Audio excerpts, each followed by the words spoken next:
Mesdames et messieurs, bonjour et bienvenue sur Médien TV. Un nouveau répit dans la guerre commerciale menée par Donald Trump. Le président américain avait menacé d'imposer 50% de taxes sur les produits européens dès le 1er juin. Finalement, après un échange téléphonique avec la présidente de la Commission européenne, Ursula von der Leyen, une prolongation de la pause jusqu'au 9 juillet a été annoncée. Un nouveau délai pour permettre des négociations commerciales approfondies avec Washington. Ursula von der Leyen affirme que l'Europe est prête à faire avancer les négociations de manière rapide et décisive. Quelle évolution de la situation peut-on s'attendre à un apaisement? Nous allons en parler dans ce Focus Echo avec Moustapha Al-Jay. Vous êtes professeur universitaire, professeur à l'université Hassan II de Casablanca. C'est un plaisir de vous avoir avec nous. Merci d'avoir accepté notre invitation. Merci beaucoup pour l'invitation. C'est moi qui vous remercie. Alors, je le disais à l'instant, Donald Trump qui avait décidé d'imposer l'Union européenne à hauteur de 50%.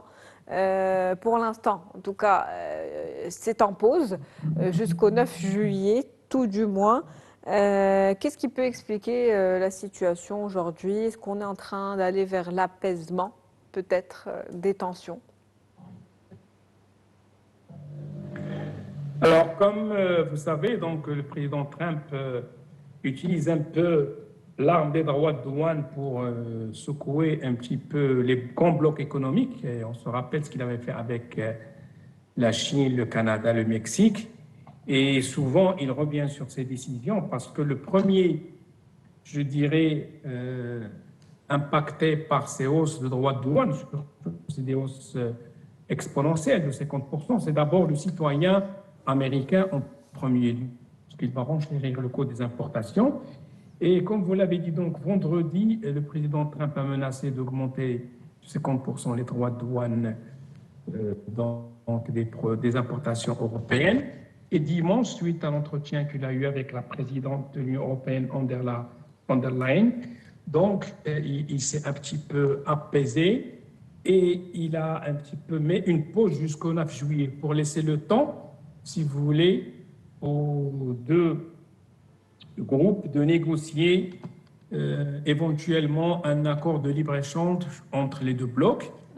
Et pour revenir à l'origine de cette augmentation, forte menace d'augmentation des droits de douane qui devait entrer le 1er juin, c'est que là, on est plus dans une guerre d'influence plutôt que dans une guerre commerciale. Et le président Trump et bien sûr son écosystème et ses acolytes étaient furieux quand l'Union européenne a mis en place une réglementation européenne sur le numérique. Cette réglementation européenne sur le numérique touche en premier lieu les grands opérateurs américains du numérique et des réseaux sociaux comme Meta, comme aussi le grand géant Apple.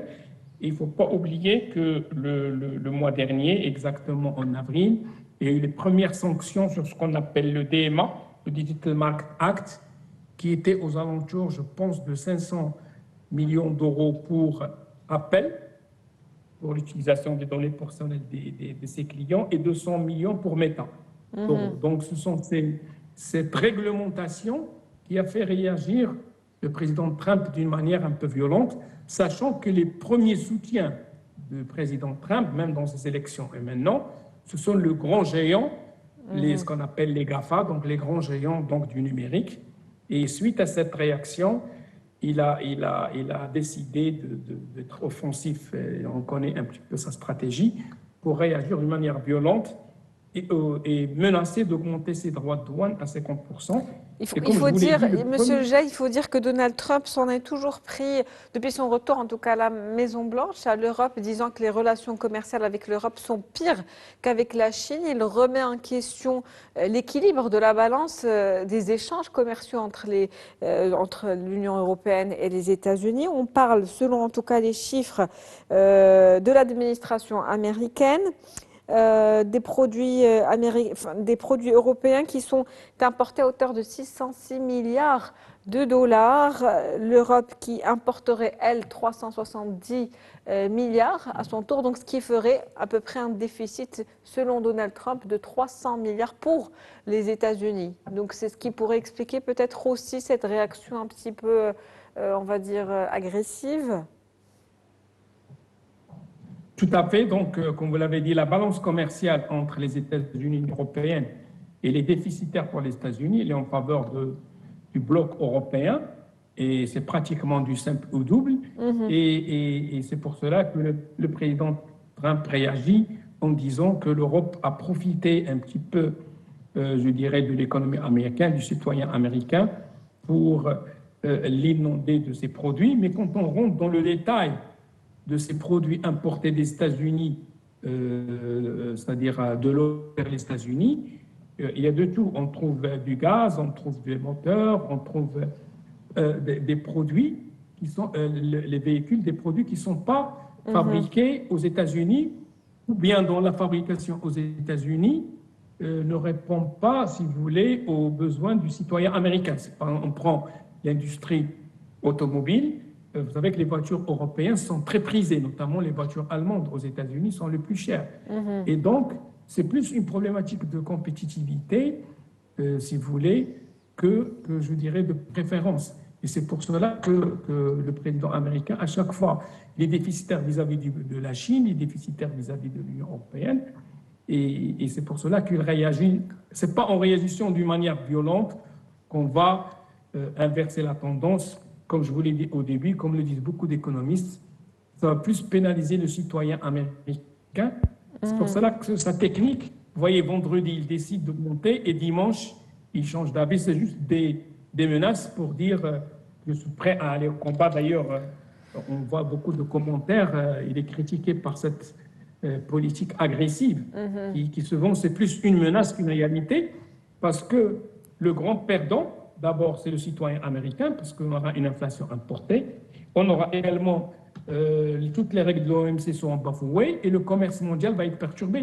Vous savez, quand le président Trump a menacé d'augmenter de 50% les droits de douane en vendredi, vous avez vu les marchés, ce qu'ils ont fait lundi matin à l'ouverture. Voilà. Justement, il y avait... à la clôture.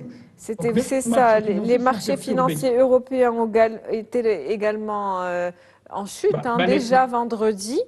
Exactement, donc ce n'est que voilà. Au vu de la situation ce n'est que tendue, ce matin que les choses reprennent.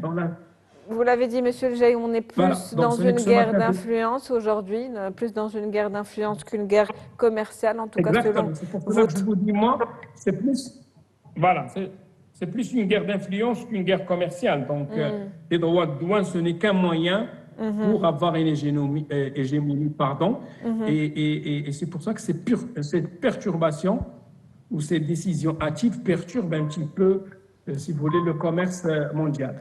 Dans le cas où ces taxes seraient maintenues, du coup, à partir du 9 juillet, s'il n'y a pas entente, quel impact pour le Maroc? Rappelons que l'Europe est un partenaire, l'un des partenaires principaux, en tout cas, du Royaume du Maroc. On échange énormément avec les pays européens, l'Espagne et la France. Quel impact pour l'économie nationale?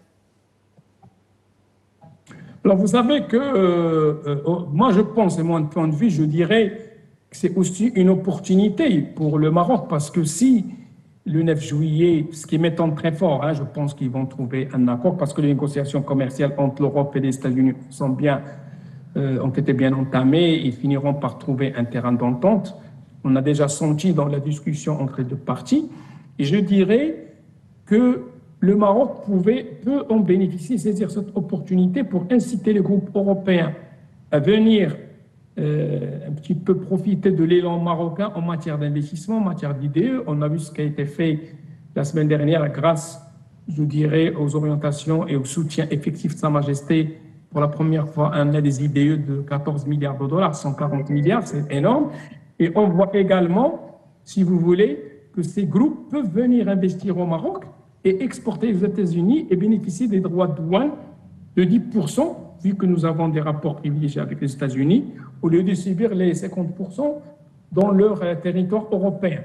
Donc, si les choses continuent, le Maroc devrait mieux se positionner mieux se vendre pour attirer ces grands géants, notamment de l'automobile et autres allemands qui exportent vers les États-Unis et bénéficier des taux de droits de douane imposés au Maroc qui sont bas. Donc moi, je le vois plus qu'une opportunité, sachant que, comme je l'ai dit globalement, si ces droits de douane perturber le commerce mondial, je veux dire, dans la globalité. Merci à vous pour cette analyse et ce décryptage de la situation, Monsieur Mostafa Al-Jaï. Je rappelle que vous êtes professeur universitaire, professeur à l'université Hassan II de Casablanca. C'était un plaisir de vous avoir avec nous dans ce Focus Eco. C'est moi qui vous remercie et à très bientôt. À très bientôt, c'est la fin du Focus Eco pour aujourd'hui. On se retrouve demain avec un nouvel invité, nouveau sujet. Très bonne journée.